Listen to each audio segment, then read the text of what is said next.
sudah begitu betul, yang ada di dalam benak kita hanya saya sudah investasi sekian miliar, kok belum balik-balik? Udah 1 tahun, ini udah masuk tahun kedua, kok belum ada cash in? Itu yang makronya. Kalau sudah tanggal 20, aduh, ini gaji karyawan ini dari mana lagi? Tabungan udah habis.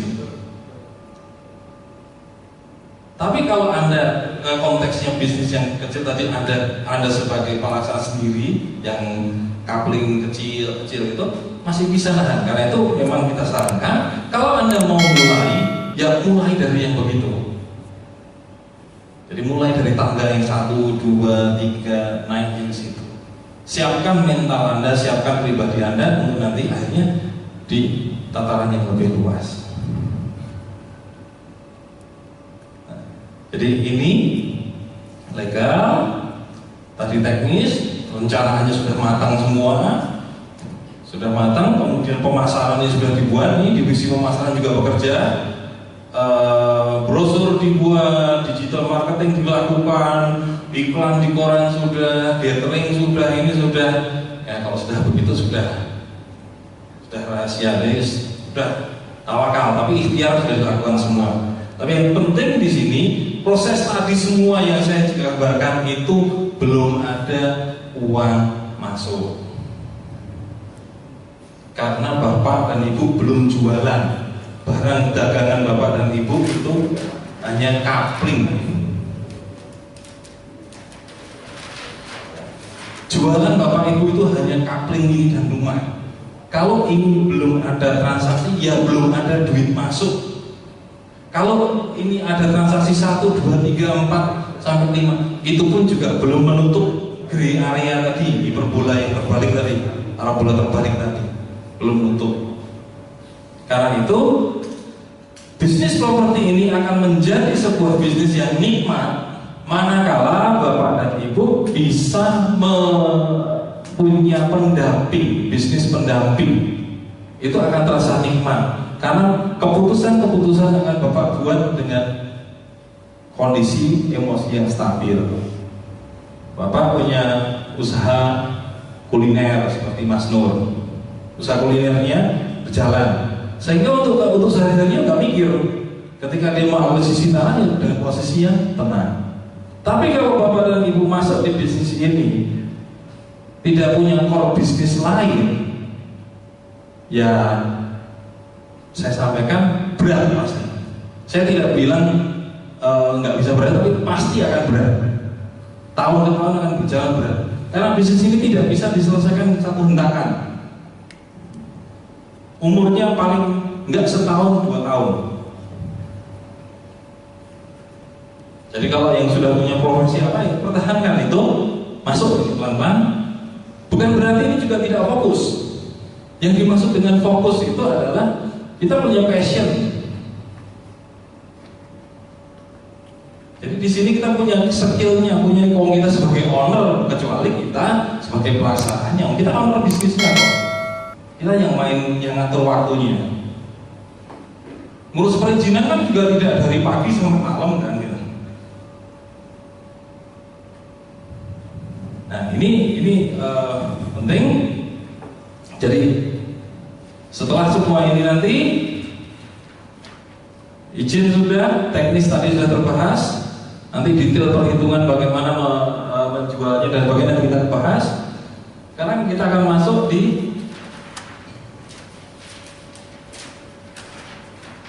sini, di tataran pelaksanaan dan proses administrasi. Ini adalah bagian yang menjadi sangat penting yang akan menentukan kelancaran dan keberhasilan dari apa yang sudah Bapak dan Ibu rencanakan. Administrasi ini kunci dari legalitas. Kalau proses administrasi ini dan keuangan tidak teliti, Bapak dan Ibu akan bobol. Ini penting sekali di sini. Barometer Dashboard dari usaha Bapak dan Ibu ada di sini. Dashboardnya di situ. Semua keputusan yang terkait dengan keuangan itu akan diputuskan setelah melihat dari dashboard di sini. Nah, pembukuan di sini harus kuat. Ini nanti di sini pembukuan, baik pembukuan proyeknya, pembukuan perpajakannya, sampai dengan pembukuan legalitas penjualan. Jadi legalitas ini nanti masih ada di sini lagi. Turun. Kalau tadi di awal proyek legalitas ini ngurusnya perizinan, bla bla bla bla bla. Setelah perang di depan selesai, pelaksanaan orang legal ini ngapain? Orang legal ini menyiapkan kontrak-kontrak dengan subkon, kontrak-kontrak dengan supplier, disiapkan itu. Terus kemudian kalau pelaksanaan sudah berjalan, ngapain nih orang legal? Menyiapkan legalitas penjualan. Karena legalitas penjualan ini juga tidak kalah penting.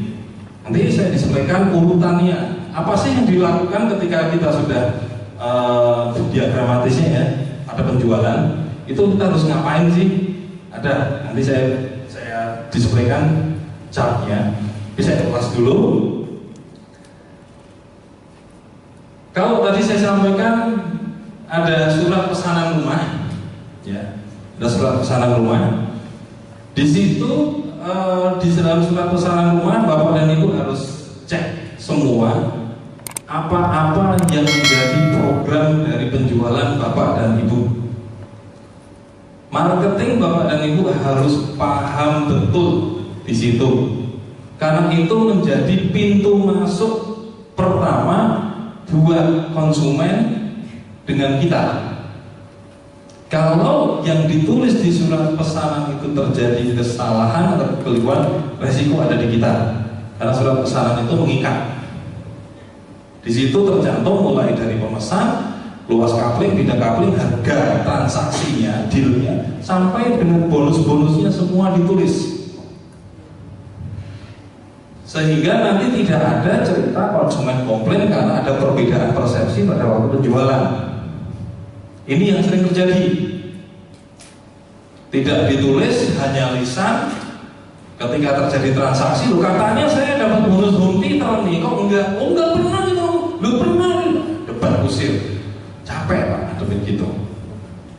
Hanya debat kusir aja, lu home theater bukan Pak, korden bukan, home theater, korden. Ribut perkara bonus karena marketing Anda tidak menuliskan hal detail di situ. Jadi dari surat pesanan rumah itu tertulis semua detail apa yang menjadi kehendaki. Kemudian di situ pun juga terkomunikasi desain rumahnya. Saya biasanya membuatnya dengan benar-benar buku kapling. Jadi di buku kapling itu semua informasi yang berkaitan dengan kapling itu ada di situ. Di hard copy Anda sudah ada itu buku kapling, Anda tinggal sesuaikan saja itu formatnya. Tapi fungsi yang utama, buku kapling itu memuat semua hal ikhwal yang berkaitan dengan kapling. Mulai dari apa? Satu, pesanan rumahnya. Yang kedua, desain dari kapling tersebut, tipe berapa. Kemudian perjanjian dengan konsumen. Nanti ada PPJB juga, kwitansi, kemudian bonus, apa semua di situ, progres pembangunan dan seterusnya ada di situ semua. Fungsinya apa? Hubungannya nanti dengan di sini.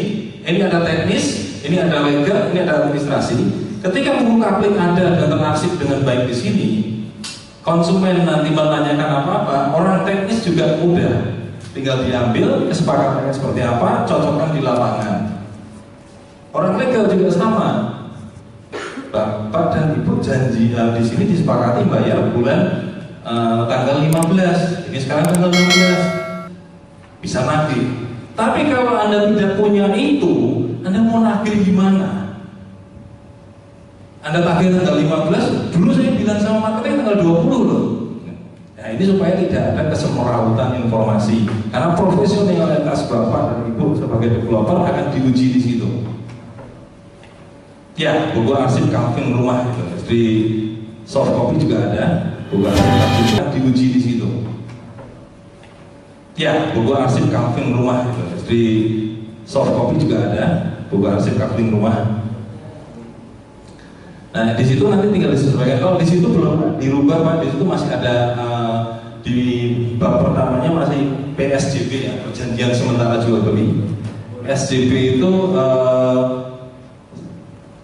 sekarang sudah saya hilangkan kalau PSJB, jadi kita ganti dengan surat pesanan rumah.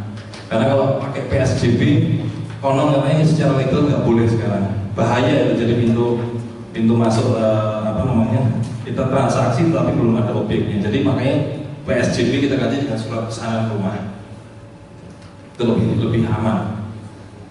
Ada di soft copy, ada di itu kalau ada contoh buku kapling. Jadi di situ mulai detail semua. Itu sebagai media komunikasi untuk antara tim legal, tim teknis, dan tim administrasi. Sekaligus untuk Bapak dan Ibu bisa mengecek juga, supervisi juga. Kalau ini sudah berjalan, Pak dan Ibu, Bapak dan Ibu nggak usah diproyek juga jalan, Pak. Karena bukan Bapak dan Ibu yang bangun menata bata, itu ada tukang.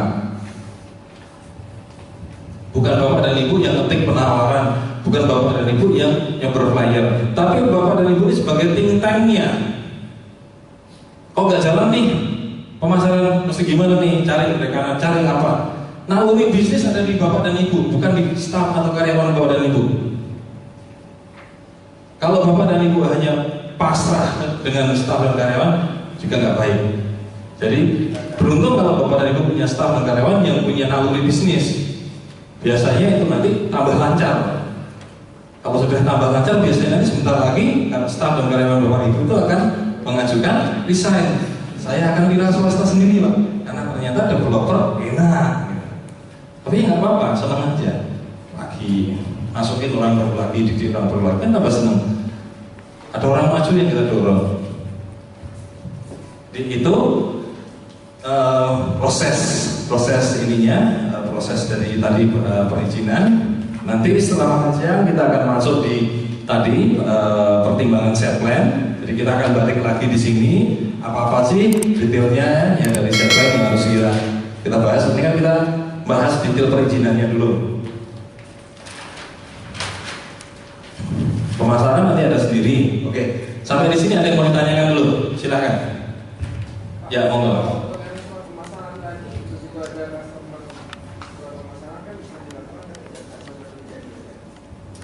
Otomatis ketika settlement sudah jadi, brosur yang sudah jadi. Uang tanda jadi bisa, boleh. Uang tanda jadi bisa diterima. DP boleh. Jadi pada waktu uang tanda jadi diterima, kemudian gambar-gambar sudah disepakati semua, kemudian setelah gambar-gambar disepakati dibuatkan PPJB dan notarial. Itu PPJB itu antara kita dengan konsumen. Perlu nggak di one working dengan notaris case in case nanti. Kalau set plan tadi sudah selesai, sudah izinnya sudah ada semua, notaris sudah terinformasi semua, kemudian PKS bank juga overload notaris dengan bank PKS sudah ada link semua, bisa PPJB, bisa KPR Inden. Udah bisa berjalan. Nah, ketika sudah begitu udah berjalan, tinggal Bapak dan Ibu tugasnya ngatur cash flow aja. Besok harus keluar berapa, berarti besok harus masuk berapa. Kalau kurang, ya modal lagi. Ya usahakan seberapa pun modal itu nggak ada habisnya ya. Jadi makanya di sini baliknya ke Bapak dan Ibu semua, kecermatan dalam mengelola, dalam mencari pasar, kemudian menyeimbangkan, karena dirijennya di Bapak dan Ibu. Berapapun modalnya, di gelontoran di situ nggak ada habisnya. Yang bisnis yang betul dengan modal yang cukup, ya. Saya bilang tidak modal yang besar, modal yang cukup, itu bisnis bisa berjalan. Baik, pasti kalau itu. Jadi kalau Bapak punya 500 dibikin 5 kapling, berarti per kapling 100 meter, berarti ngadep ke jalan semua, Pak ya. Ada jalan semua, Bapak mau taruh marketing di situ, jaga di situ, bikin tenda di situ. Kalau menurut saya malah gak efektif Pak. Nanti marketing Bapak nanti pas di situ nih Pak, contohnya jam kerjanya Bapak atur dari jam 9 sampai jam 5 gitu ya. Jam 9 datang, duduk di situ, ambil handphone, WhatsApp Pak. Main WhatsApp Pak. Tek, ngobrol sama lain. Nanti bosan dikit kemana. Kalau Bapak lokasinya memang trafiknya kenceng, ya udah Pak, di pagar seng aja atau pagar apa dibersihin, tempelin banner yang bagus, hubungi nomor telepon, udah langsung ke Bapak aja. Toh yang telepon kan nggak tiap jam ada kan Pak? Atau mungkin dilimpahkan ke istri gitu. Jadi ketika Bapak praktek sedang mau nyuntik, tadi nggak ada telepon masuk gitu Pak. Khawatirnya Bapak mau nyuntik, telepon konsumen masuk gitu. Telepon ini jangan konsumen, ya. Jadi ragu-ragu kan gitu. Nah, udah serahkan ke marketing boleh kalau Bapak punya staff, tapi nggak harus di situ. Bikin deal janjian aja. Oh kalau mau lihat lokasi, pasti kan dia kalau di situ ada banner, berarti Bapak lihatnya kan dia di situ. Kalau dia memang tertarik ya dia baru tarik ke kantor. Kalau itu Bapak modalnya mau modal jual konsep. Tapi kalau Bapak memang ada kecukupan ini, ya udah dimulai aja Pak, dibangun Pak. Dimulai dibangun nanti lebih cepat lagi. Karena kalau pola-pola yang sekarang ini jual konsep, jual gambar itu kayaknya udah nggak tren ya Pak. Itu tren 2010 Pak. Tren 2010 sampai 2012an Pak. Sekarang orang sudah lebih smart Pak. Nanti jangan-jangan bangunan lu jelek nih. Gak yakin Pak, karena orang beli rumah ini kan belinya bangunan Pak, kalau udah di konteks lahan segitu. Lingkungan pasti udah terbentuk kan itu. Jadi benar-benar masalahnya masalah di bangunan. Nilai value-nya yang ada ya value bangunannya. Kalau Bapak jual gambarnya itu orang percaya nggak percaya agak susah. Tapi kalau sudah diwujudkan bangunan, proses bangunnya sudah kelihatan, saya percaya.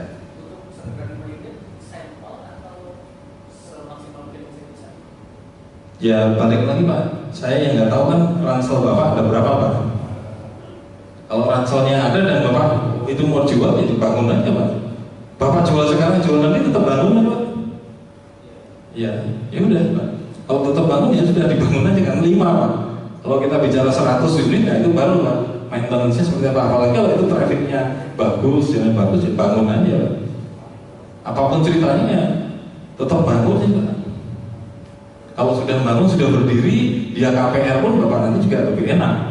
Oh sudah naik ke atap, ya sudah termin yang luar juga lebih besar. Menang waktu juga.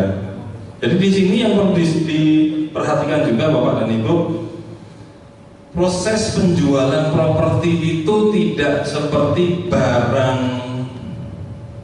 lainnya ya, barang-barang lainnya.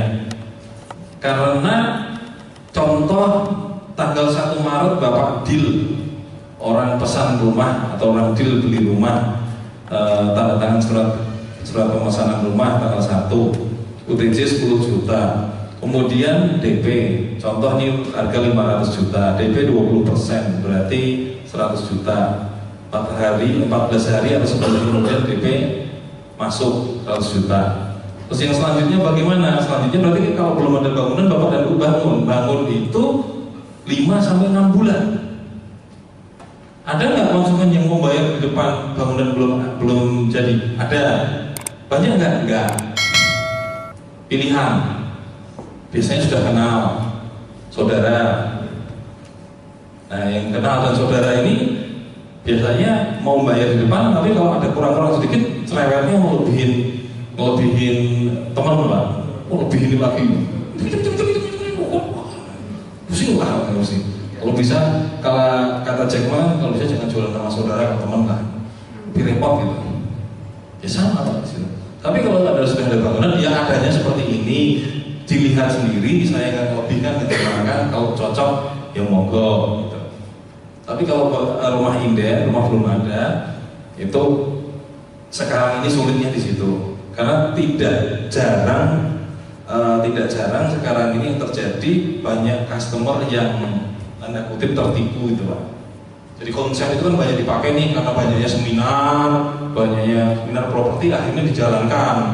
Nah ketika dijalankan ini tadi karena tidak menguasai di sini tengah jalan mungkin Pak nafasnya mulai aduh sengal-sengal jantungnya berdebar gitu. Akhirnya bangunnya ya semurah mungkin. Ada satu konsep yang mereka yakini bangunan itu semurah-murahnya supaya bisa ambil keuntungan dari bangunan. Nah itu yang menurut saya kalau itu kita bicara di konteks kawasan keliru. Di konteks yang kecil pun juga keliru. Karena orang sekarang lebih kritis. Selera orang sekarang itu beda dengan dulu. Anda bangun seadanya belum tentu mau, mati kutu malah. Tanggung kok. Anda bangun dengan biaya 3 juta dengan 3,5 juta, selisihnya di bangunan nggak banyak. Contoh Bapak mau bangun luas tanahnya 100 meter persegi, mau dibangun tipe 50.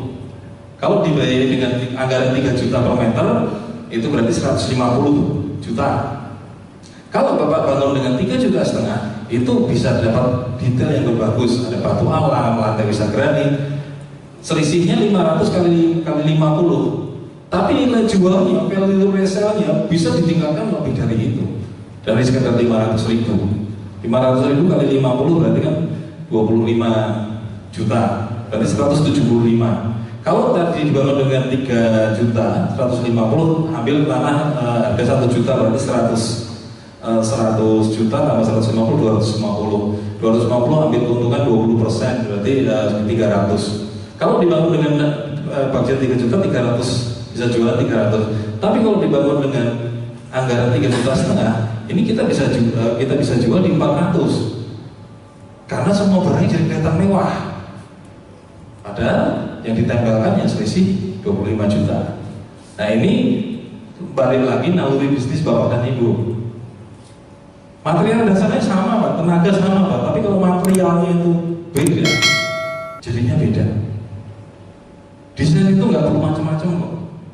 Desain yang sederhana, tapi dipasang material yang bagus, jadinya mewah. Mewah dengan sendirinya. Tapi Bapak dan Ibu punya desain yang wah digambar luar biasa, materialnya ala kadarnya, yang nggak kelihatan mewahnya nggak dapat. Buat ngirit mah catnya dekolin aja gitu. Dibandingkan dengan di sana ada desainnya biasa loh, tapi catnya pakai propan gitu.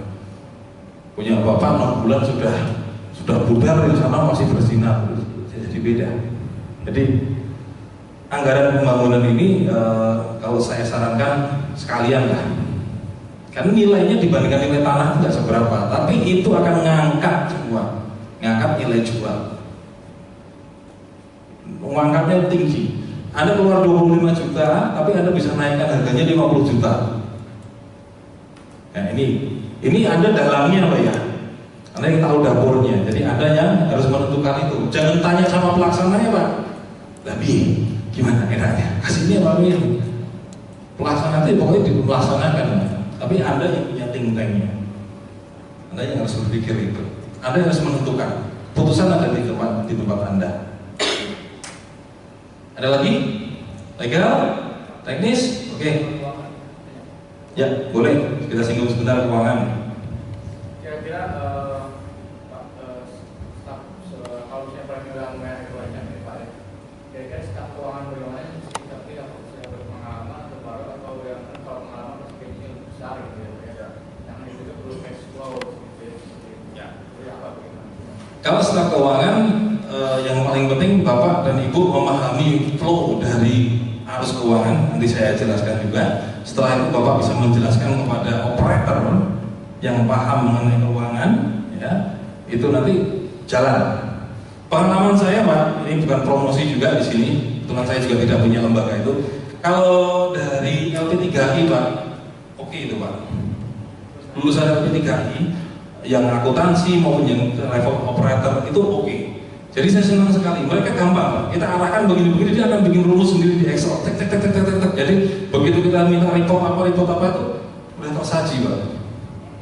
Dan nggak perlu ngajarin Pak, karena sebel Pak, mau bikin laporan aja ya, contoh nih Pak, laporan di Excel aja. Ini dari rangkaian laporan begini, kesimpulan tinggal satu baris gini nih di lembar kedua. Jadi lembar kedua cuma trik.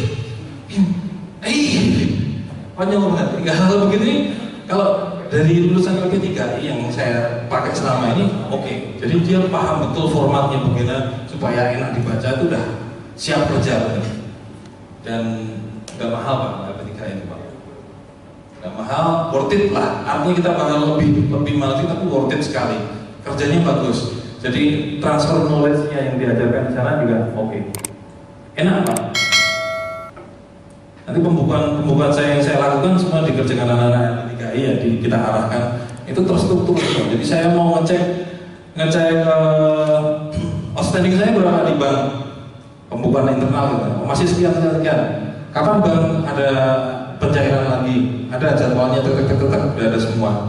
Schedule-nya kapan jurnal itu ada semua. Jadi benar-benar terbantu sekali Pak. Kapan nih ada pengeluaran lagi? Kapan jatuh tempo supplier? Tanggal sekian sudah ada semua. Karena uang masuk boleh setiap hari, uang keluar jangan setiap hari Pak. Supaya kita bisa natal di situ. Salah saya itu sih Pak, kalau keuangan. Itu keuangan nanti masih ada masalah perpajakan juga. Jadi kalau dari mereka buku kontrol semua kita arahkan bagus Pak. Rumus sudah ada semua. Jadi kita tinggal input Bapak deal berapa, terus kartu kontrol akan muncul. Kontrak dengan subkontraktor berapa, muncul semua. Angka pajak sudah muncul, angka kapan termin sudah muncul semua. Kalau sudah begitu enak Pak, kontrolnya enak. Bapak mau dari tempat mana aja tinggal kirim ya, email, cek. Oh Pak Leo. Ya. Mungkin bisa diberikan gambaran Pak mengenai kelebihan dan kekurangan internal in-house kontraktor dengan eksternal. Kemudian bagaimana developer tidak miss di dalam RAB yang disampaikan oleh kontraktor bahwa kalau rumah real estate itu per meter berapa, FLPP berapa, ini bahwa saya masuk dari situ. Baik, ini masuk di sini ya, skop pelaksanaan. In-house kontraktor dengan subkontraktor, kelebihan dan kekurangannya. Kita bahas satu dulu dari sisi subkontraktor dulu. Kalau Bapak dan Ibu menyerahkan ke subkontraktor, selama as build drawing atau gambar kerja Bapak dan Ibu lengkap. Jadi as build drawingnya lengkap, Bapak serahkan ke subkontraktor itu enak. As build drawing sama RKS rencana kerja sementara, jadi speknya semua detail itu ada. Bapak serahkan ke kontraktor, disepakati harganya enak. Jadi kita tinggal terima sesuai dengan gambar. Tetapi kalau Bapak dan Ibu ini tidak lengkap, ya jangan. Bapak dan Ibu akan dimakan kontraktor, bukan samen loh Mas ya. Nah, ya kontraktor senyum gitu. Karena bukan salah kontraktor juga. Kontraktor akan hanya menjawab, di gambar nggak ada kok, speknya nggak ada kok, di gambarnya begini kok. Saya kan nggak salah, saya rasakan begini. Jadi kuncinya di gambar kerja. Kalau gambar kerjanya komplit, ya sudah, ini dibuat perjanjian kerja dengan kontraktor. Perjanjiannya bagaimana, progresinya bagaimana.